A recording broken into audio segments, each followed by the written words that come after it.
Olá de novo, sejam bem-vindos a este momento de reflexão que a Associação Espírita Terceirense nos proporciona com todo o agrado semanalmente. O meu nome é Carla Bartolo e hoje, em colaboração com os colegas Pedro Silva e Ana Salles, abordaremos o tema Desistir não é opção. Se a princípio considerarmos a história da humanidade, um número incontável de pessoas desistiu da vida e se decidiu a entrar pela falsa porta do suicídio.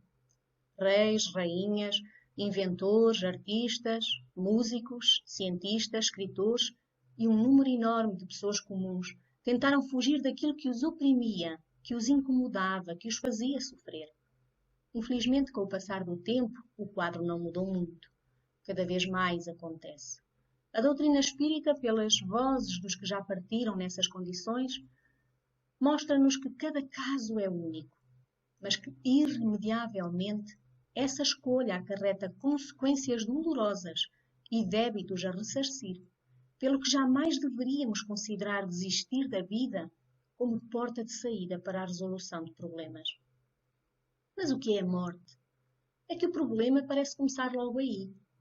Nós achamos que a morte é a solução. Somos educados para viver num mundo de valores distorcidos. Quando constatamos que esses valores são frágeis, sentimos um verdadeiro abalo psicológico, porque a nossa formação não nos preparou para essa realidade. A ausência da educação para a morte é tão evidente em nós que quando morre um vizinho com cancro, por exemplo, quase sempre achamos que nunca iremos ter essa doença. Porque somente quem desenvolve tal coisa são os outros, até que um dia chega a nossa vez. Pois o vizinho do nosso vizinho somos nós. E numa espécie de rebeldia, dizemos, mas porquê eu? Porquê comigo? E eu pergunto, e por que não? Porquê a ideia de que temos de ser privilegiados? Não somos, desde que nos entendemos como gente, não sabemos que nos caberá a todos esse desfecho? Quando na doutrina espírita ouvimos a afirmação nascer, morrer, renascer ainda e progredir, tal é a lei, logo depreendemos que a imortalidade é um facto, uma necessidade, a reencarnação, e que as adversidades no caminho de cada um são propostas de crescimento necessárias. Entretanto, se as nossas dificuldades parecem acumular-se, não é certamente para nós desanimarmos, para desistirmos. Pelos mecanismos da mediunidade, como já vos disse, as vozes dos espíritos que já partiram, vieram relatar-nos a própria desdita e confirmar-nos a vida além do túmulo. As consequências dessas suas ações. Os relatos contidos na série A Vida no Mundo Espiritual, de André Luiz, os capítulos dedicados ao assunto no Livro dos Espíritos, nas questões 943 a 957, o livro O Céu e Inferno, possuem inúmeras informações de base de sustentação para afirmarmos convictamente que desistir não é opção.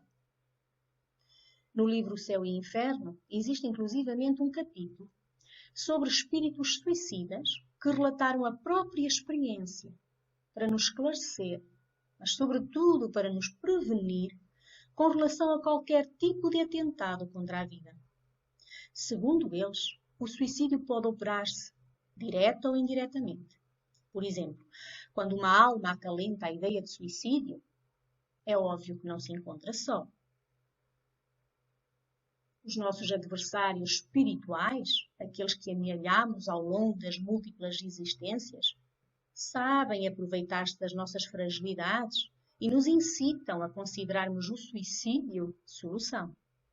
Mas outras vezes somos nós mesmos quem cultiva, ou por atos ou por ideias autodestrutivas, esse mesmo fim, no desejo de querermos apagar a consciência, evitar as aflições que nos consomem. Em ambos os casos, uma certeza eles nos dão, de que morrer não é deixar de existir. É apenas encerrar o ciclo biológico e facultar o prosseguimento da vida do espírito noutros campos vibratórios além da dimensão física. Jesus o confirmou, ao surgir depois de crucificado não só diluiu o fantasma da morte, como comprovou a imortalidade da alma. A doutrina espírita o prova também. Morrer não será nunca aniquilar-se. Por isso, uma das grandes propostas do Espiritismo assenta num conceito. Encontre um sentido para a vida e não desista. Mas infelizmente há quem o faça. E isso não deveria continuar a acontecer. Cabe a nós termos um papel interventivo nesse sentido. Esclarecer-nos e ajudarmos o outro. Aquele que se encontra depressivo, aquele que já revela ter ideias do género, a não fazê-lo. Comecemos por compreender o porquê da vida, perceber o que fazemos aqui, qual o propósito da nossa existência, é já suficiente para que a vida, independentemente das dores, faça sempre sentido. E assim é que deve ser. A visão positiva da vida é sempre a melhor forma de continuar. Caso contrário, poderá suceder-nos algo idêntico ao que aconteceu com um mendigo, que certo dia, ao vaguear pela rua, diz ele ter encontrado metade de uma nota valiosa.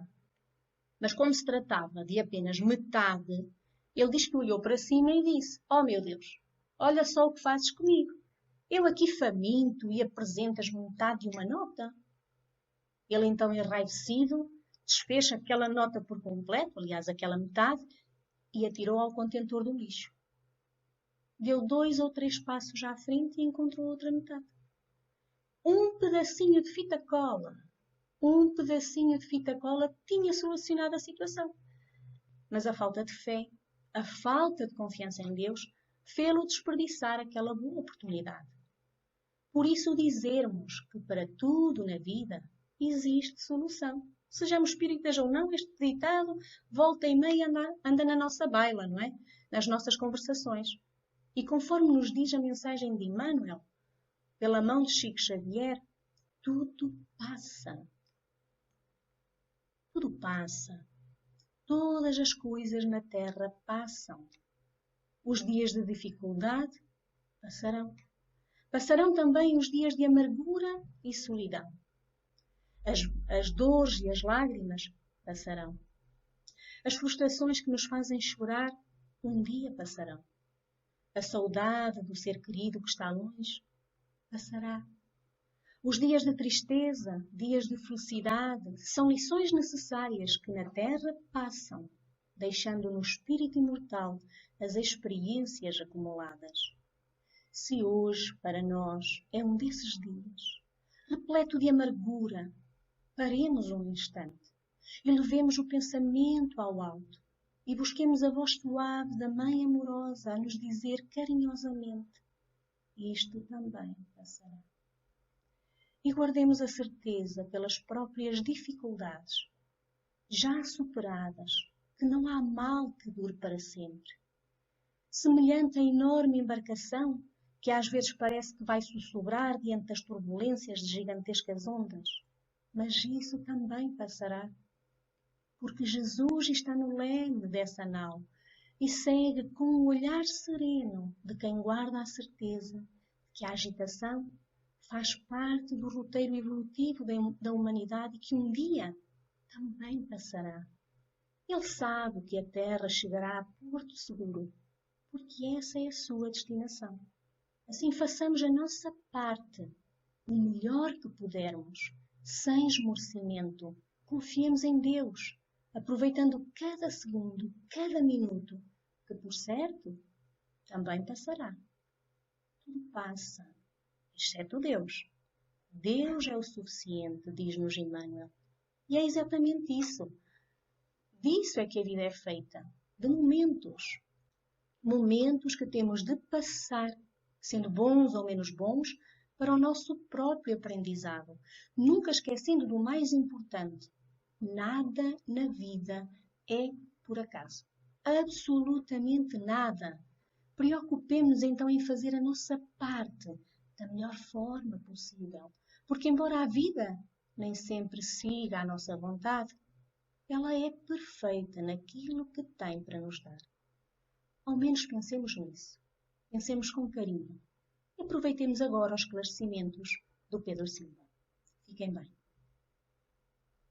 Bom, eu começarei por dar uma definição de suicídio, de explicar o porquê de continuar a ser visto como tabu, de falar da situação em Portugal e no mundo, falar de casos reais relatados em reuniões mediúnicas e, por fim, das soluções para este grave problema. Bom, a terminologia suicídio tem origem da união das palavras sui, quer dizer si mesmo, e caedes, ação de matar, que resulta na ação de matar a si mesmo. O suicídio é um ato deliberado de autodestruição da pessoa. Trata-se de uma situação complexa que envolve o ser humano e esconde um conjunto múltiplo de factores determinantes e explicativos. Esse facto mobilizou durante anos vários especialistas que têm demonstrado interesse em analisar as facetas do suicídio e buscar explicações e soluções para a ação preventiva voltadas para a pessoa. Bom, o suicídio é uma das principais causas de morte em todo o mundo. A OMS, a Organização Mundial de Saúde, tem-se preocupado em prevenir este fenómeno, que é hoje um problema global.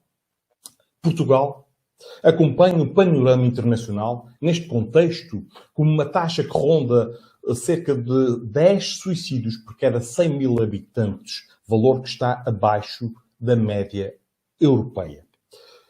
São preocupantes os números mais atuais relacionados com este fator, com esta pandemia. De acordo com a informação da mesma organização, isto dados de 2016, ocorre no mundo um suicídio a cada 40 segundos, o que equivale a cerca de 2.200 por dia e próximo de 1 milhão por ano. Esta organização estimava que em 2020, ou seja, neste ano, este número subiria para cerca de 1,5 milhões de mortes.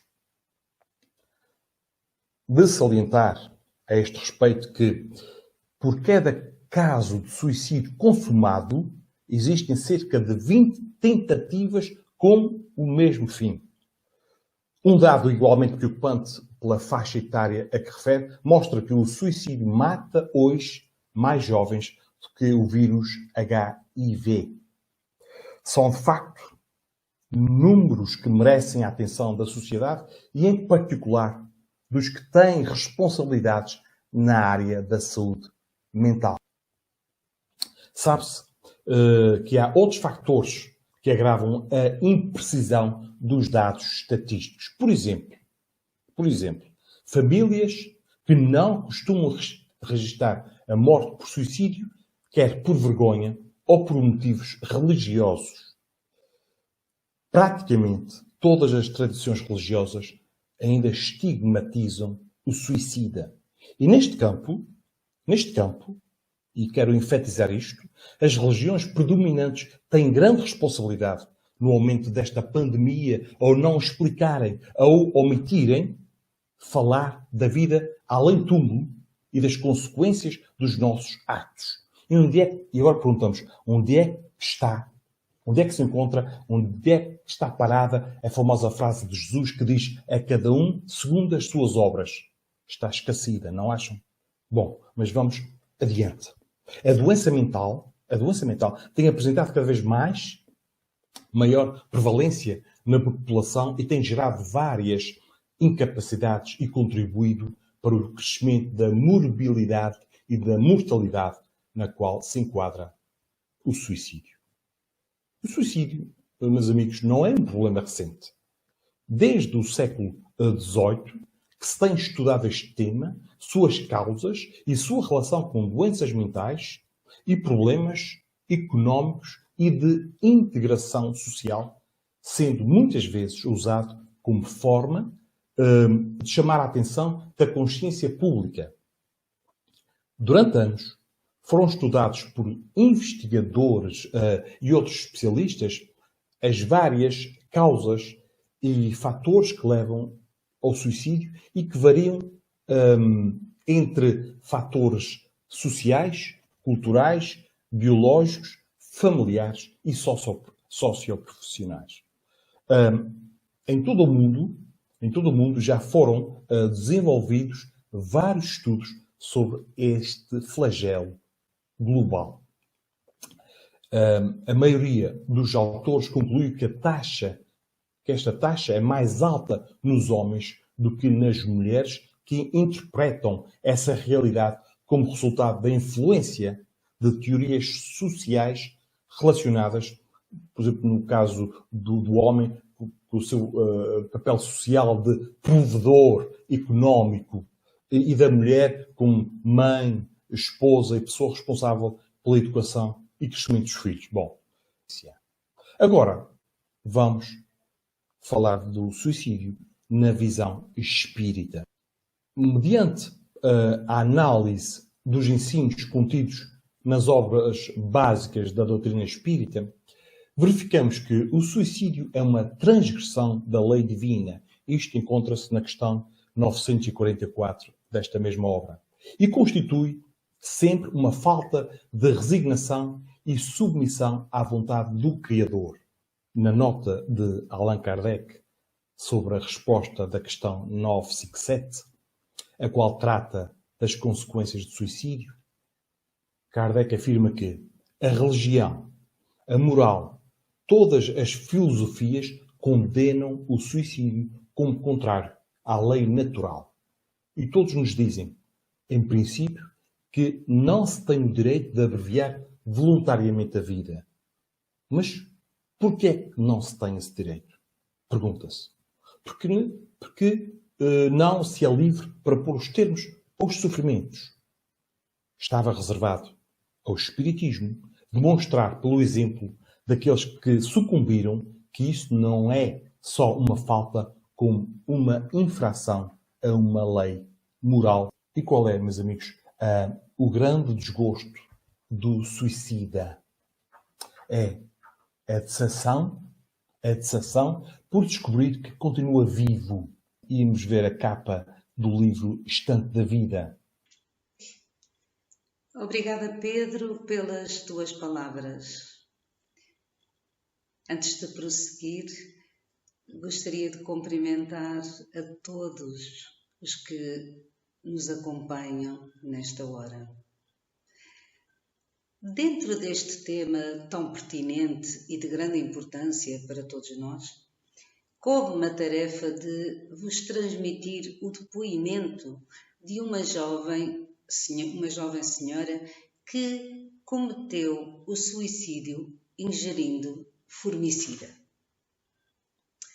Este livro, editado a 31 de março de 1969, em homenagem do primeiro centenário da desencarnação de Allan Kardec, é um livro ditado pelo irmão X ao conhecido médium Francisco Cândido Xavier, mais conhecido por Chico Xavier.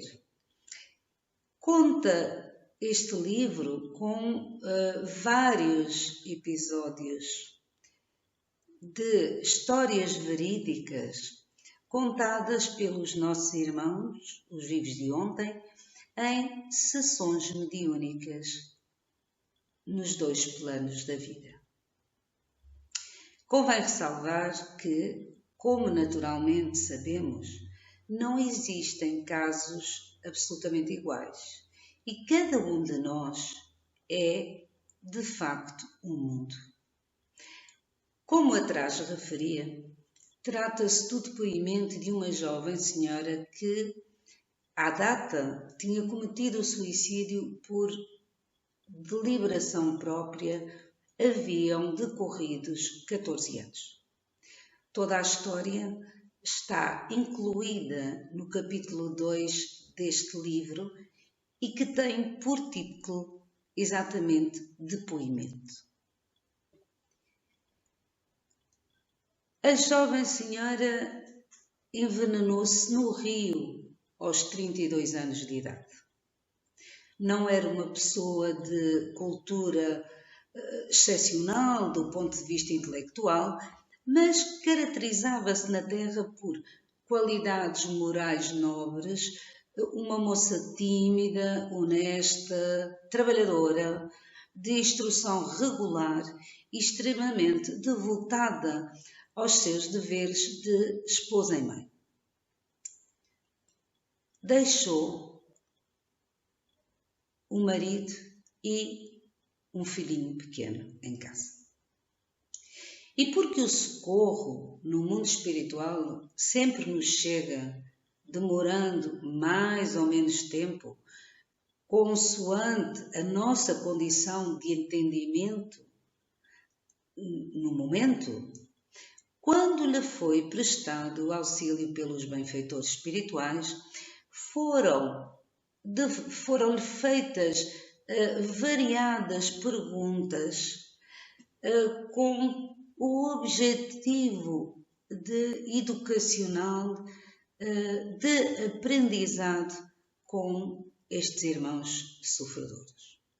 Então, foram-lhe feitas, como eu disse, perguntas tais como o porquê de ter cometido o suicídio, se possuía alguma fé religiosa, fé essa que a esclarecesse sobre a vida depois da morte, o que ela tinha sentido depois da morte do corpo físico, se ela tinha orado e pedido ajuda, enfim, uma série de perguntas ao que ela de facto respondeu. Quanto à fé religiosa, disse ela, eu seguia a fé religiosa como acontece a muita gente que acompanha os outros no jeito de crer, na mesma situação com que se atende aos caprichos da moda. Quanto à vida após a morte, disse que não admitia que fosse encontrar uma vida tão cheia de problemas. Parecia-se ela que a vida terminava. E disse, uma vida tão cheia de problemas, talvez mais cheia de problemas do que a que ela tinha na sua existência no mundo. Também contou que não sabia por que motivo, por muito tempo, pareceu completamente lúcida, embora não conseguisse mover apenas um dedo. Que além dos sofrimentos que tinha, também foi acometida de um remorso indefinível, diz ela, que tomou conta dela e que, além de tudo isso, ouvia os lamentos do marido e do filho ainda pequeno, gritando também e a suplicar em socorro. Contou ainda todos os detalhes, desde a sua saída de casa, a vergonha que sentiu ao estar desnuda diante dos profissionais de saúde durante a autópsia. Embora, disse ela, estes profissionais mantivessem o respeitoso silêncio perante a difícil e pavorosa tarefa. E o martírio dela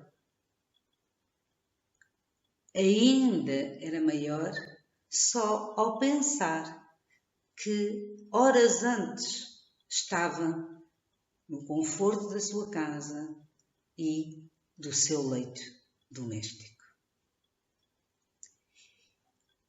Diz-nos também que clamava ainda por socorro, mas que ninguém escutava, nem a ouvia, nem a via.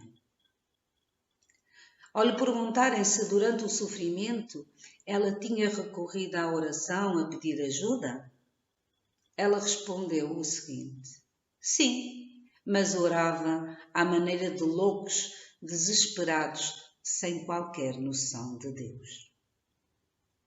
E continuou: sentia-me completamente sozinha, desamparada, e assisti ao meu próprio enterro. Não havia espíritos benfeitores no cemitério?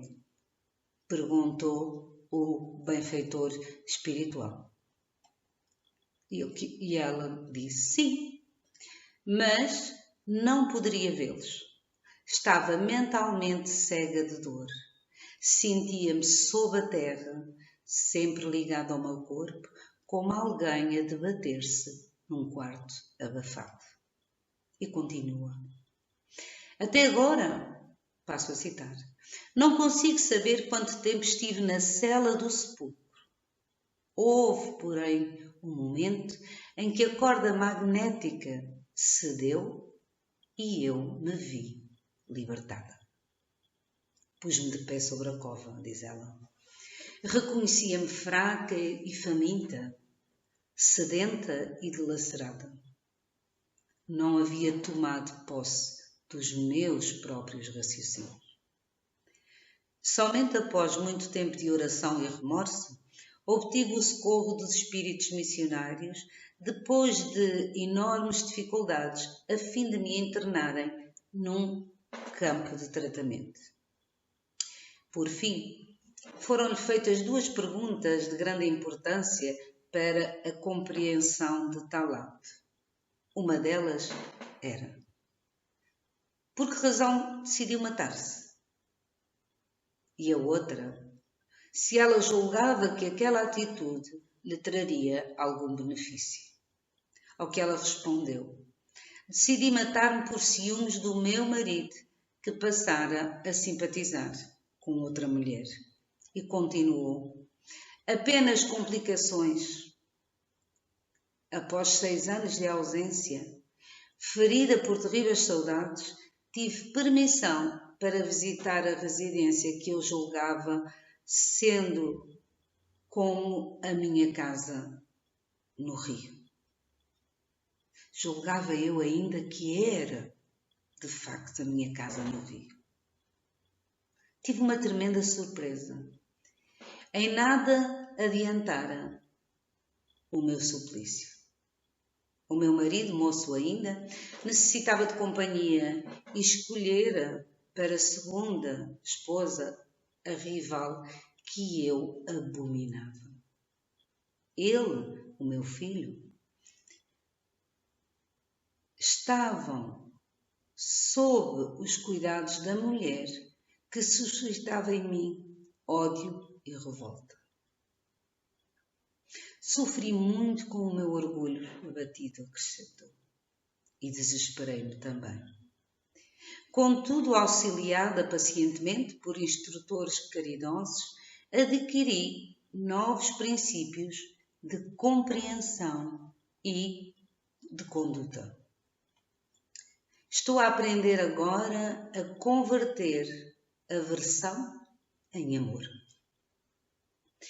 Comecei a proceder assim por devotamento ao meu filho, a quem ansiava estender as mãos e que só possuía no lar as mãos dela habilitadas a me prestarem este favor. A pouco e pouco, notei-lhe as qualidades nobres de caráter e coração e hoje amo-a de verdade, como uma irmã da minha alma. E de novo lhe pergunta o entrevistador: o que aguarda para o futuro? Ao que ela responde: tenho fome de esquecimento e de paz. Trabalho de boa vontade para o meu próprio burilamento e qualquer que seja a aprovação que me espere, com as correções que eu mereço, rogo à compaixão divina que me permita nascer na terra outra vez, onde eu conto retornar ao ponto de evolução em que eu estacionei para consertar as terríveis consequências do erro que eu cometi. Ora, meus amigos, por este depoimento, que, como eu disse no início, que esperamos seja útil para todos como forma de esclarecimento e, quiçá, de algum aprendizado, verificamos que o amor tem força para converter e instruir. Vale reforçar que para o Espiritismo o suicídio é uma triste ilusão. Porque nós somos seres imortais e a vida continua absolutamente além do corpo físico. Tirar a própria vida não é uma opção viável. Porque as mesmas dores, as mesmas angústias sentidas no plano material continuarão a atormentar-nos a existência no plano espiritual, conforme vimos na história que acabei de relatar. Vale também pensar e refletir que ninguém se mata por um único motivo, mas desistir não é opção. E a prevenção é possível. Algumas ações podem ser feitas por todas as pessoas. O ser humano é o único animal que possui consciência da morte e do morrer. Ora, assim sendo, pensemos que as pessoas com tendência ao suicídio têm algum tipo de sofrimento mental e precisam de atendimento médico de emergência, seguido de tratamento de saúde por uma equipa multidisciplinar, psicólogos, psicólogas, assistentes sociais, terapeutas ocupacionais, etc., etc. Então, gostaria de vos dizer que se tem alguém amigo, conhecido ou parente com ansiedade doentia, inclinada a matar-se, ouça-o. Esteja atento ou atenta aos sinais dessa pessoa. Permitir que estas pessoas desabafem e falem sobre os seus sentimentos sem receber críticas é um dos meios de evitar que se pense na morte como solução para as dores. Meus amigos, precisamos de falar de vida, precisamos de falar de esperança, acolher, aceitar, não julgar, compreender e respeitar. Lutemos pela vida sempre. Lembremos-nos que estamos aqui pelo amor do Pai. Que estamos aqui todos para cumprir uma missão, seja ela qual for, não importa. Mas todos temos a nossa vida para viver. Pensemos nisto sempre e repite, lutemos pela vida sempre e, se possível, a bem. E agora passo de novo a palavra ao Pedro, que de certeza terá algo mais para nos dizer. Caros amigos, renascendo, reencarnando num novo corpo carnal, remontará o suicida à programação de trabalhos diversos aos quais imaginou erradamente poder escapar pelos atalhos do suicídio. Experimentará novamente tarefas, provações semelhantes ou absolutamente idênticas às que pretendera arredar. Passará, inevitavelmente, pela tentação do mesmo suicídio, porque ele mesmo se colocou nessa difícil circunstância, carreando para a reencarnação expiatória as amargas sequências do passado delituoso. Agora, consequências dos vários tipos de suicídio. Por exemplo, os que se envenenaram, conforme os tóxicos que se valeram, renascerão trazendo as afecções, as doenças valvulares, os achaques do aparelho digestivo, as doenças do sangue e as disfunções endócrinas, tanto quanto outros males de etiologia obscura. Agora, no caso dos que se queimaram, que se incendiaram, eles irão, digamos, passar pelas amarguras da ictiose, que é uma doença da pele, com espessamento da epiderme, assemelhando-se às escamas de peixe, ou então sofrendo do aspecto das bolhas líquidas que descolam a epiderme. Outro caso, os que se asfixiaram, seja no mar ou nas correntes do gás, exibem os processos mórbidos das vias respiratórias, como no caso do enfisema ou dos cistos pulmonares. Os que se enforcaram, que são muitos, trarão consigo os dolorosos distúrbios do sistema nervoso, como sejam as neoplasias diversas e a paralisia cerebral infantil. Os que, como no caso de Camilo, estilhaçaram o crânio ou deitaram a própria cabeça sobre rodas destruidoras, como no caso do metro de comboio, experimentam desarmonias da mesma espécie, notadamente as que se relacionam com as limitações mentais, e os que se atiraram de grandes alturas reaparecem transportando os padecimentos da distrofia muscular. Bom, segundo, então, o tipo de suicídio, direto ou indireto, surgem as distonias orgânicas derivadas que correspondem a diversas calamidades congénitas, inclusive a mutilação e o cancro, a surdez e a mudez, a cegueira e a loucura, a representarem terapêutica providencial na cura da alma. Diz assim: guarda, pois, a existência como dom inefável, porque o teu corpo é sempre um instrumento divino, para que nele aprendas a crescer para a luz e a viver para o amor ante a glória de Deus. O Evangelho segundo o Espiritismo,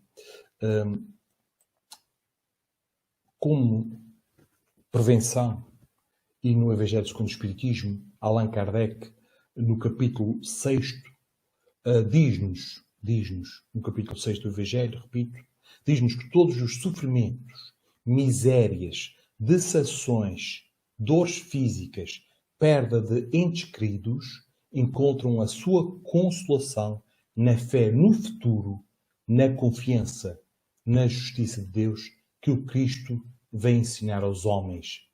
Naquele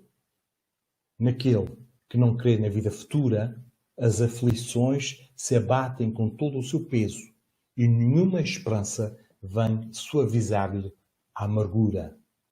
O jugo será leve desde que obedeçamos à lei.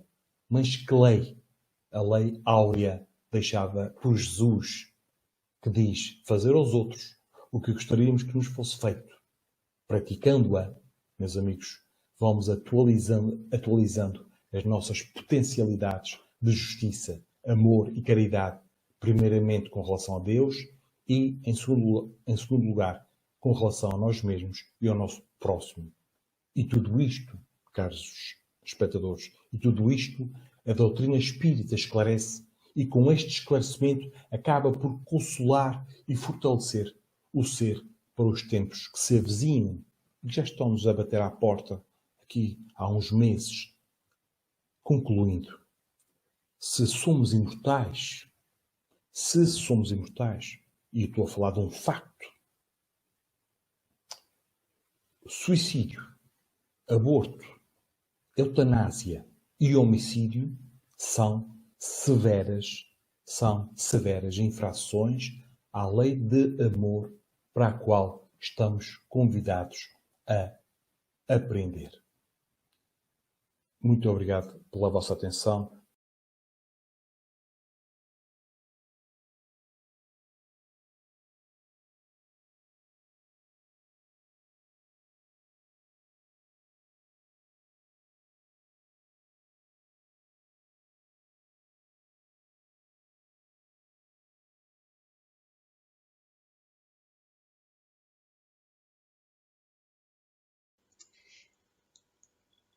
Então, cá estou eu de novo para agradecer a todos a vossa atenção.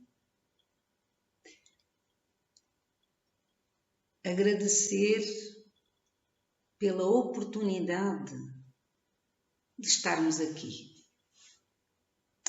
pela oportunidade de, dentro dos preceitos da doutrina espírita,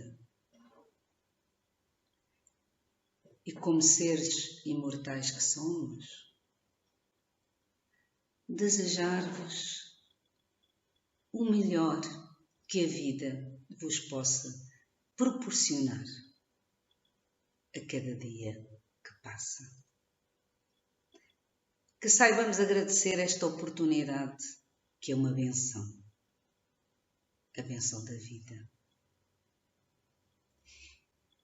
E queria deixar-vos os nossos votos de um resto de boa semana. Dizer-vos que para a próxima semana cá estaremos de novo. E por fim, deixar-vos com uma mensagem de esperança, ditada pelo Espírito Joana de Ângelos, do livro Vida Feliz. E a mensagem diz o seguinte: nunca percas a esperança. Haja o que houver, permanece confiante. Se tudo estiver contra e o insucesso te ameaçar com o desespero, ainda aí espera a divina ajuda. Somente nos acontece o que é melhor para nós. A lei de Deus é de amor, e o amor tudo pode e tudo faz.